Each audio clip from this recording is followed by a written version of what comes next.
Ms. Angelina Jolie, Special Envoy of the United Nations High Commissioner for Refugees, distinguished guests, ladies and gentlemen. It is my great honor to welcome you to today's special conversation on leaving no one behind in a post-pandemic world as part of the third Global Engagement and Empowerment Forum, GEEF, on Sustainable Development. I'm confident that GEF 21 can assist our ongoing efforts to reimagine the global community, expand partnership, and elevate solidarity in the post-COVID-19 era. Under this backdrop, it is my great honor to introduce my distinguished co-panelist today, Angelina Jolie. She is one of the world's foremost humanitarian champions and unwavering advocates for the rights and empowerment of refugees, young people, and women. In fact, she is one of the very few people in the world who does not need any introduction. In any way, welcome to this. Since 2012, she has served with distinction as the Special Envoy for the United Nations High Commissioner for Refugees, firstly with Antonio Guterres, who is now currently Secretary General, my successor, and now Filippo Grandi. She has been focusing on mass displacement and their precipitating crisis. Angelina undertakes critical field missions around the globe, amplifying the voices and helping to expand the rights of world's nearly 80 million forcibly displaced people. Her work as Special Envoy has taken her to Iraq, Bangladesh, Colombia, Kenya, Jordan, Greece, Peru, and beyond. In fact, she has traveled to more places, more refugee camps than I did as a Secretary General. A committed humanist and environmentalist, Angelina is a celebrated Academy Award-winning actress and acclaimed director. Please know that I'm one of the great fans of you. I have seen Tomb Raider and so many other things. A true global force for good. I'm incredibly excited to learn from her insights and experience today on how we can elevate our concrete action to leave no one behind in a post-pandemic world. Angelina, thank you so much for joining us today on the occasion of this exciting GEEF 2021, a special conversation with you. Now, I invite you to say a few words to tens of thousands of many viewers all around the world. Floor is yours. Well, thank you so much for your very, very kind words. You know, we were speaking before we went live, and I was expressing how much it means to me to have this opportunity to speak with you. You're someone who I've learned so much from, and who I listen to, and who I, especially in moments like this in our lives, we need to come together, we need to talk, and we need to speak to those who have come before us and done such strong work. So it's always an honor to speak with you. What I am so happy to be here, because above all, this forum is about our coming together. And there is no time where that is more apparent, the need for us to come together, to be proud to be internationalists, to be proud to be humanists, to be united, and to value each other with true equality and true generosity, and to stand up against human rights violations, to stand up against injustice. So we are all united in that front. I imagine your audience is very much united in that vision, or they wouldn't be attending. So it's my pleasure to be here, and I join all of you in hoping we find ways to move forward together. Thank you for your very kind word, introductory word. Now, Angelina, then let us now begin our dialogue on matters of our common concern.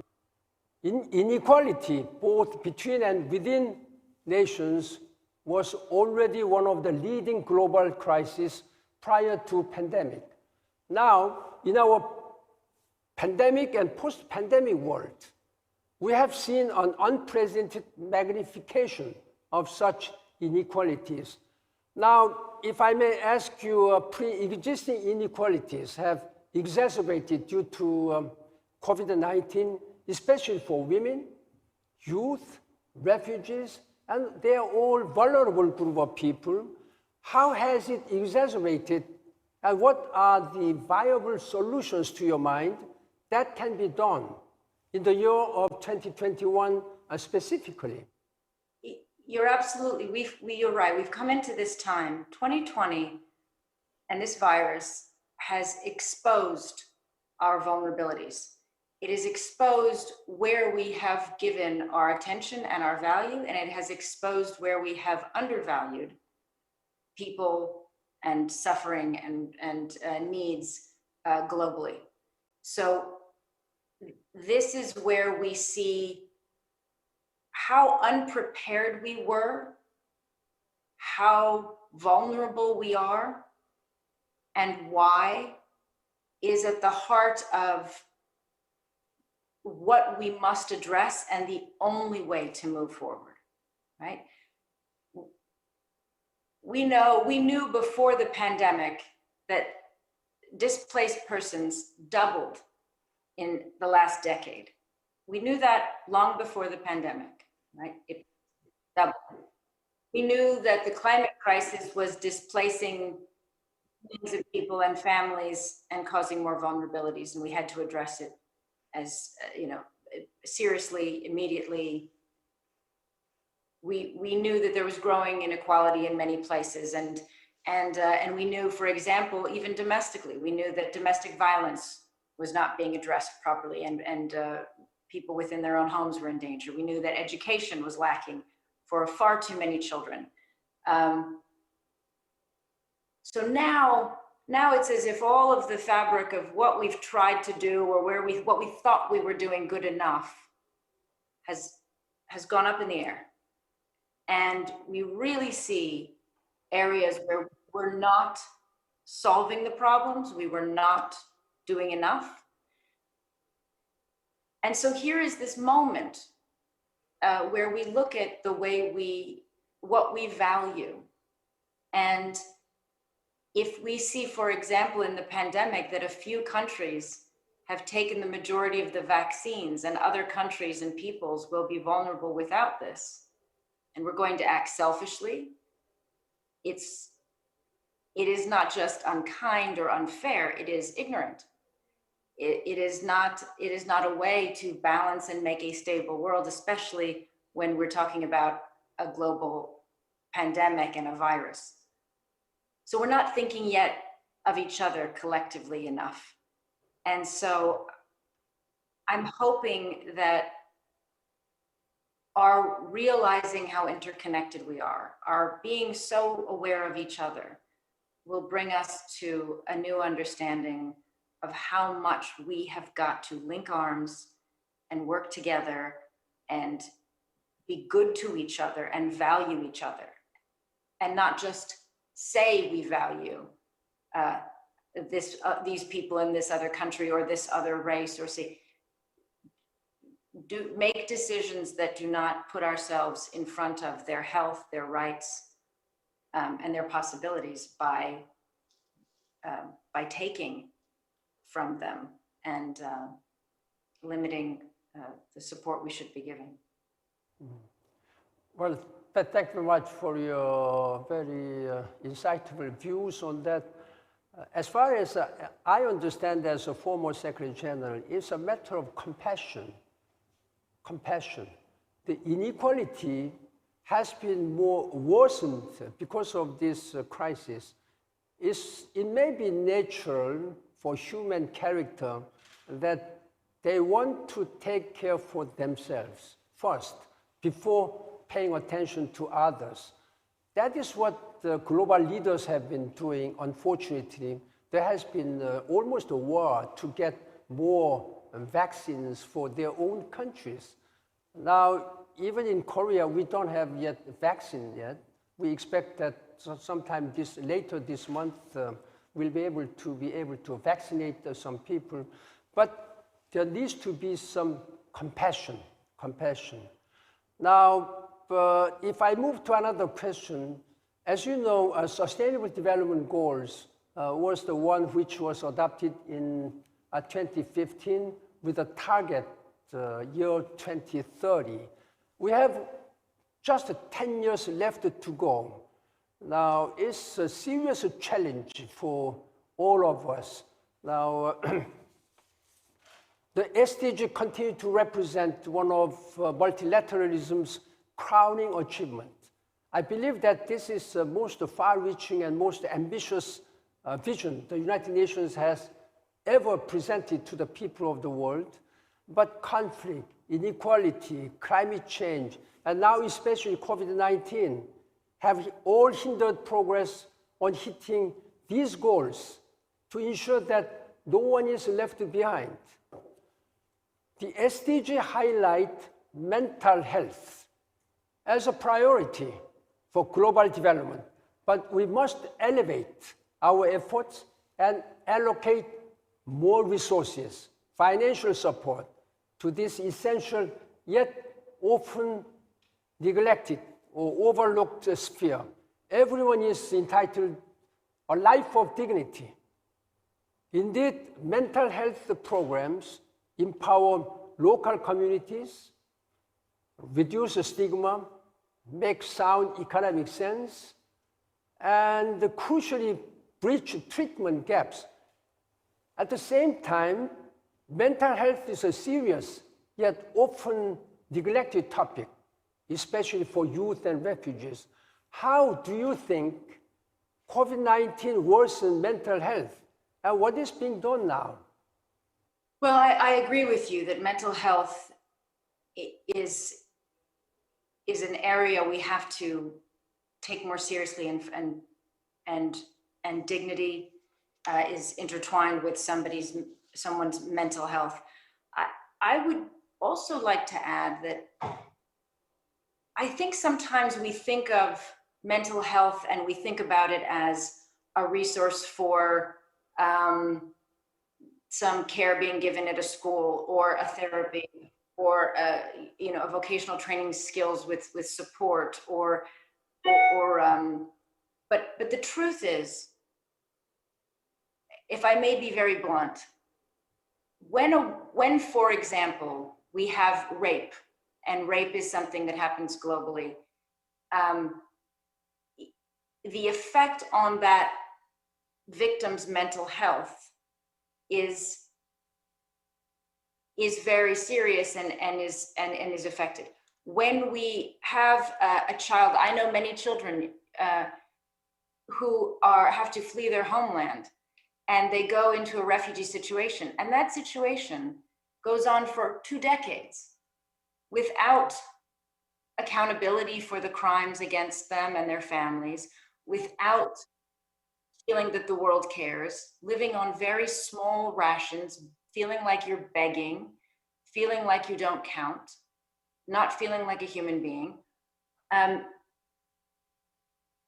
I suppose what I'm saying is that we have to understand what are the gravest violations against the human beings around the world that are affecting their mental health the most. Abuse, murder, violence, these horrible atrocities, war, genocide, witnessing genocide, all of these things.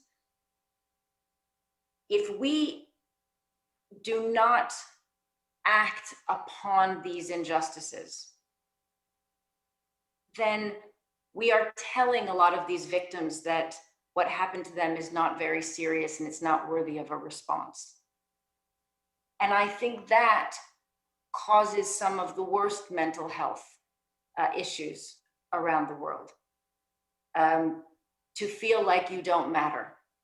The amount of stateless Rohingya women who I've met who faced, horrors, they're still stateless. They still feel like they don't matter, and there's no accountability.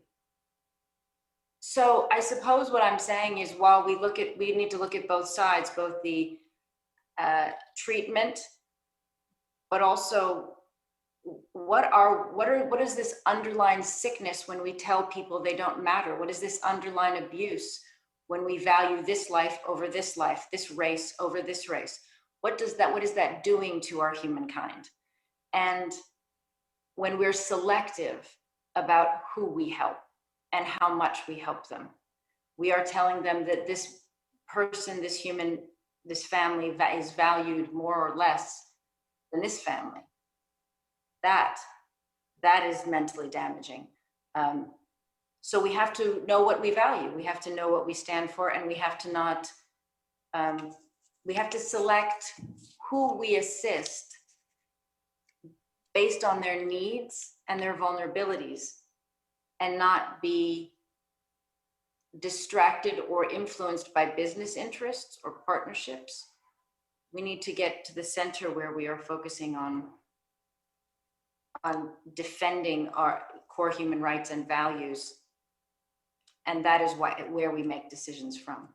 Thank you very much. I fully agree what you said. You have so much experience on these matters. If I move to another humanitarian missions that you take for UNHCR and your advocacy on behalf of displaced people have always been quite meaningful for me. As you may know, as a young boy, I was one of the displaced persons during the early 1950s when I was just a young boy during the Korean War.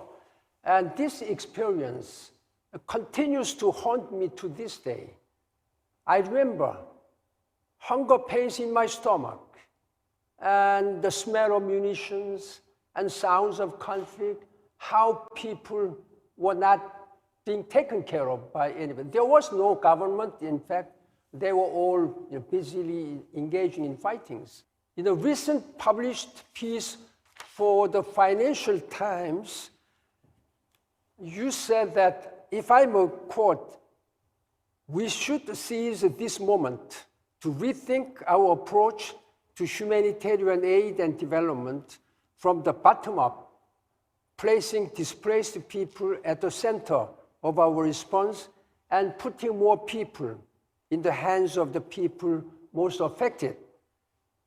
These words particularly resonated me as a formerly displaced young person.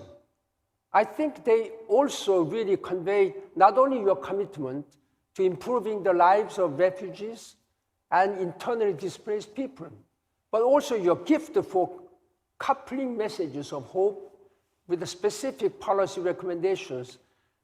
Angelina, in this regard, what are some of the specific actions that should be taken for youth and refugees, and important discussions points in the year of 2021 and beyond? Do you have any message you want to send out to the people of the world, particularly the political leaders of the world, who needs more compassion? Yes. Well, one thing is, I was aware of your situation when you were young. And if I'm right, it was when you came into contact with the UN and the international aid agency, the idea of people from around the world being connected and delivering some support. Is that right? That's right. I lived on the powdered milk provided by UNICEF and the textbook provided by UNESCO, etc.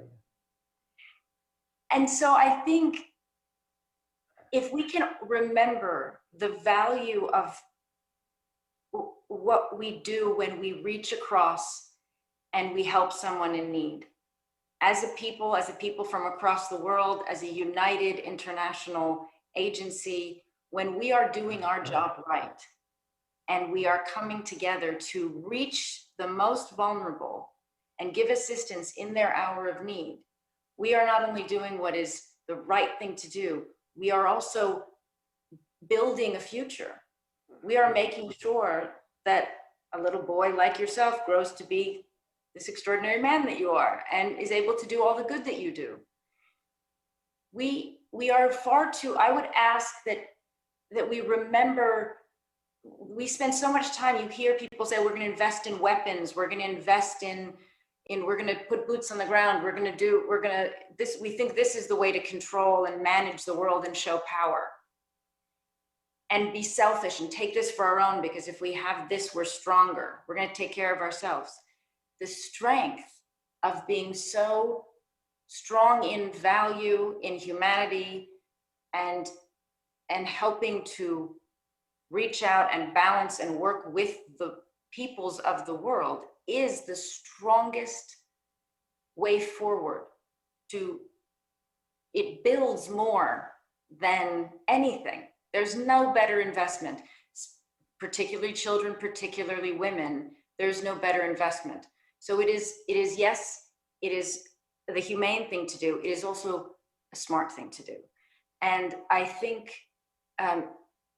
if I may, personally, I have had the privilege of working with UNHCR for 20 years. Because I was able to meet and spend time with displaced families.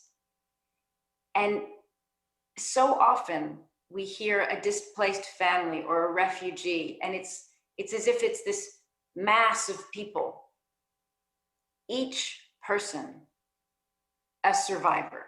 Each person has overcome unsurmountable odds even to be alive and be there. From every continent, every country, every race, every religion, people around the world. These people are extraordinary. And we so often treat them as a burden. And we think, oh, how do we get them more food? How do we do this? What do we do? They are the future of their countries. They are so capable. There is nowhere I would rather be than to be sitting with these families because of what I learned from them and because of how unique their sense of the world is and how they learn to survive and what they can teach. So practically, we have to try to prevent more displacement. Practically, we have to address how climate change is displacing people and we have to address it, understand it, and see how we can prevent the displacement, because we cannot stop all of the changes that are coming. We have to value and educate displaced people. We have new technologies and we have new ways to reach them because they are the future of their countries and they must not lose their education. In fact, the stronger they can be, the stronger the future of their countries will be. We have to invest in people more than weapons. We have to come together and value people. And we also have, I think it is something 68%. I'm not good with always using percentages, but it is something about 68% of people displaced are from 5 countries. And you know very well, having been Secretary General, if we cannot prevent, which is what we want to do, we have to try to find solutions so those from those countries are not displaced indefinitely and for decades. So we need to pressure for diplomatic solutions and ways forward, and we need to we need to find ways to also return people where we can. Well, you really made a very important point, how to cultivate a potentiality of those refugees and young people. Who knows that among them, if we educate them properly, if we really empower them, one day, who knew that one of the refugees became the Secretary General of the United Nations 60 years later? So it is a matter of how the political leaders pay their priority on making things possible. You have just pointed out the very important means. Well, Angelina, thank you. As a follow-up, let's stay on the topic of youth. Again, we are talking about the youth. Yes. During my time as a Secretary General, I understood that young people are absolutely essential to solving so many of the world's biggest challenges. And you mentioned education. Education is also very critically important. So I strongly feel that we must do much more to engage and empower the youth as they enable us to achieve the global goals and forge a brighter world for all. For these reasons, I have been trying to help elevate global citizenship, empower young people in recent years through my work with the Institute of Global Engagement and Empowerment at Yonsei University, as well as two foundations which I have established, Ban Ki-Moon Center for Global Citizens located in Vienna, Austria, and Ban Ki-Moon Foundation for a Better Future here in Seoul. According to UNICEF, the number of children without access to education, I think there are more than 60 billion people who do not have any access to a primary education at this time. And also health services globally will increase from 46 to 56% in the post-COVID-19 world now. 370 million children may miss school meals, which I used to get during my school days in 1950s. And the digital divide is serious, with at least 31% of school children worldwide not reached by remote learning. Considering such realities, and based on your own humanitarian work, how do you think we can empower the youth to help to meet today's challenges? Specifically, what are the roles? How can we empower these young people and address inequalities caused and worsened by COVID-19 at this time? It involves health, education, housing, and employment, for example. Well, what can we do, and what do we expect from the youth now?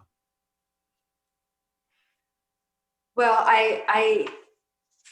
first of all, you have been really leading and doing so much for the youth. And I think it says a lot that you've done, worked and been Secretary General and seen all you've seen and come to the realization that, of course, this is where you put your efforts and this is what we must all focus on. We have a youth that are more connected. They're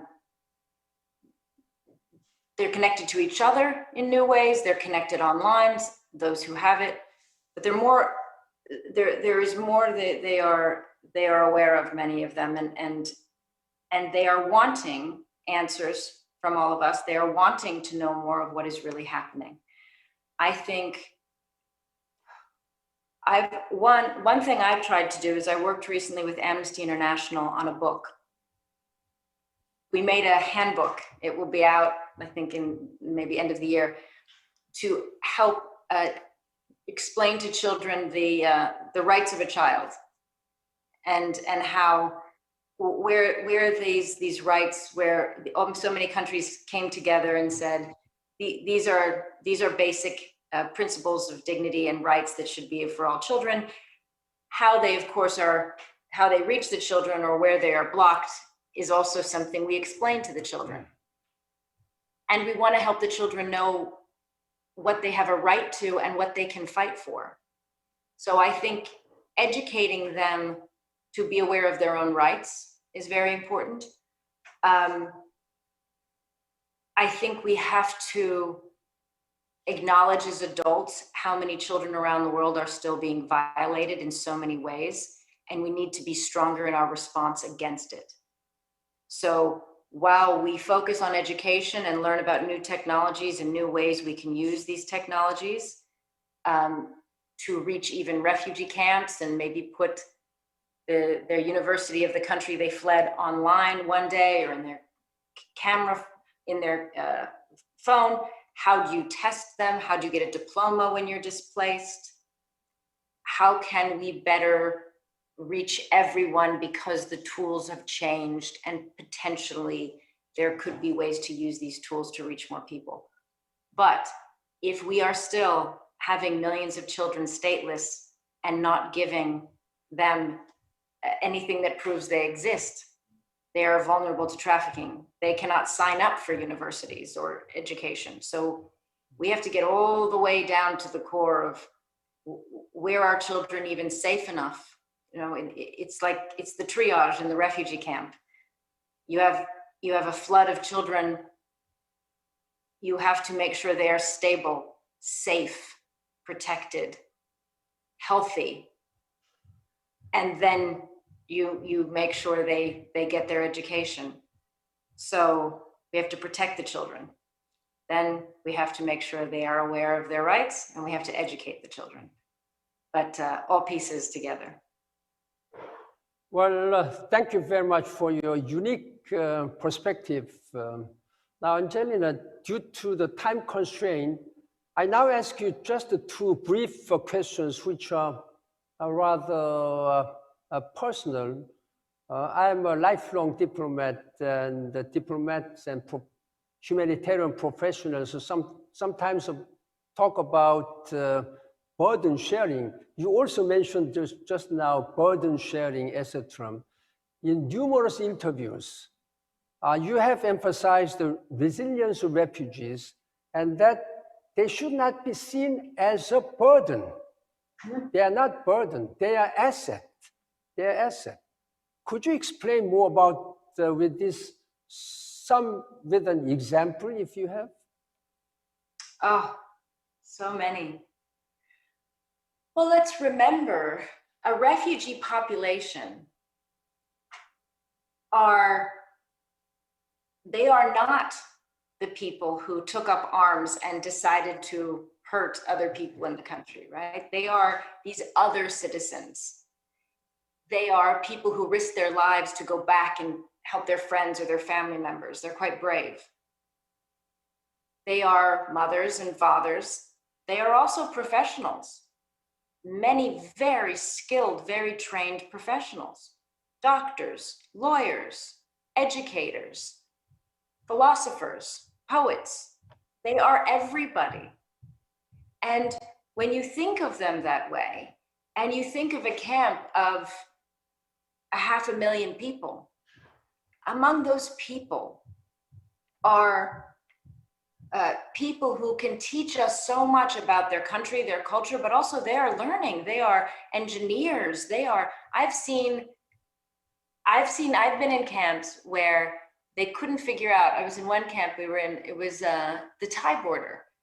And they were saying, well, we couldn't use the land because often, you have to be careful with land in a host country because you're going to return it. And so sometimes you can use it, sometimes you can't. And so they were talking about doing the hanging, and they used the bags and the hanging gardens and the way they hooked up this whole thing. It was one of the refugees who had an engineering degree, and he redid a whole section. I've seen refugees volunteer in the front lines for COVID because they're surgeons and they're nurses and they're doctors. They're volunteering right now in host countries, on border camps, they are,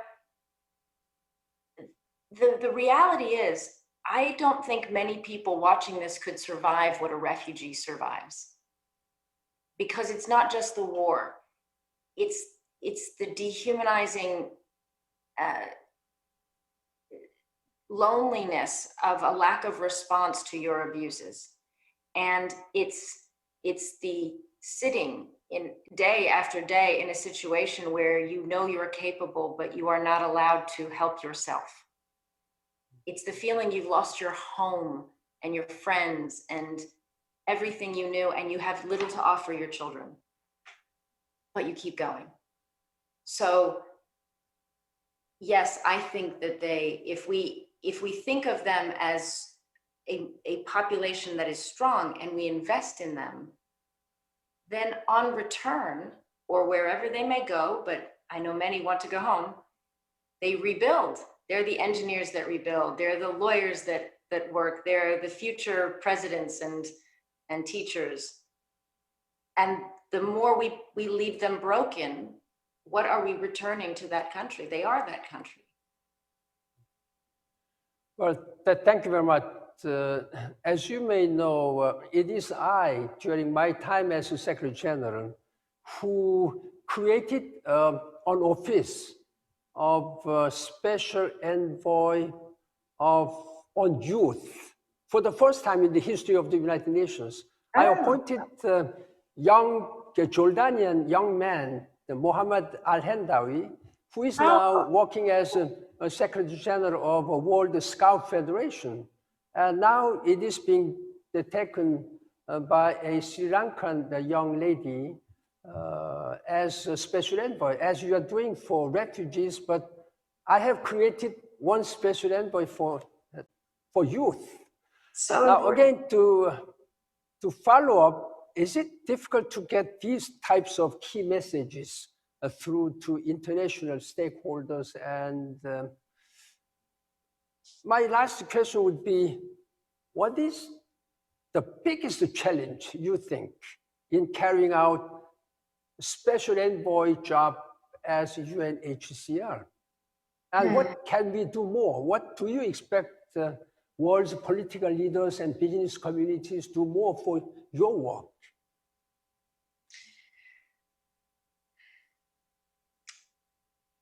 I'm careful to answer this because I do work within the UN, and I see the efforts, especially on the ground every day, and a lot of good work and life-saving work.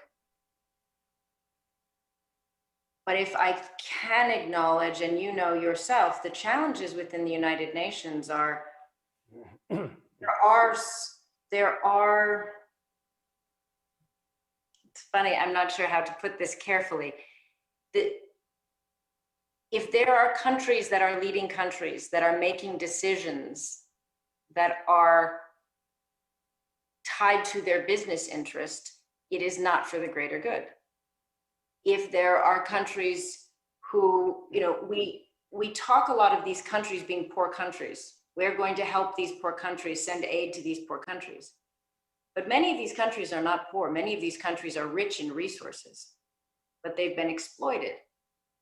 So if we're not looking at all aspects of why the country and the people are in the state they are in, and also each of the member states asking their part in that, then we're not really focusing as much on wanting to solve it, but we solve certain things and we also continue to benefit in the ways we want to benefit. I know this isn't a popular answer, but I think we have to look at where we can do better. And one of the challenges has been that there are countries, as you know, that if you speak out, we're not politicians in the UN, right? We're neutral. But we see politics affect the field, and we see politics and business interests affect the situation. So our situation, our ability to help is limited because of it. But if we say too much, maybe aid is lessened or someone is compromised in the field. My greatest challenge is having to be careful so the work can continue in the field, but also as a human being, I'm very frustrated when I see that not everything is being addressed, and some things seem at times that we are not truly working, not the UN, but there are other things at play that are beyond the UN that we cannot always say. Spending so much time of your own is based purely on humanity. So you have a right to be strong and vocal for the benefit and for humanity. Now, Angelina, it seems we are now running out of time, unfortunately. So I want to show my deep appreciation to you for joining us for this active and enlightening GEEF 21 special conversation on leaving no one behind in a post-pandemic world. The bottom line is, ladies and gentlemen, that without prioritizing refugees and displaced people during these very difficult challenges, ongoing COVID-19 recoveries, we will not succeed in ensuring that no one is left behind. The challenges before us may be vast, but by elevating political will and working together, we can create the future we want. This is the motto of the United Nations. What kind of a future you want? We have to make sure that we create the future we all want, one driven by inclusion, compassion, empowerment, and sustainability for all people and our planet. My gratitude, deepest gratitude, once again goes to Angelina Jolie for her great humanity and inspiring words. And I thank you all for your attention and participation and active efforts to forge a better world for all as a global citizen. Let us work together to hand over this world to our succeeding generations, a world of peace and prosperity. That is our moral and political responsibility. Thank you again, ladies and gentlemen, and Angelina, for your great efforts, and I wish you all the best. Thank you very much. Thank you so much, and to you and everyone watching. Thank you very much. I hope to see you again. Thank you. Yes. Bye-bye. Goodbye. Bye-bye.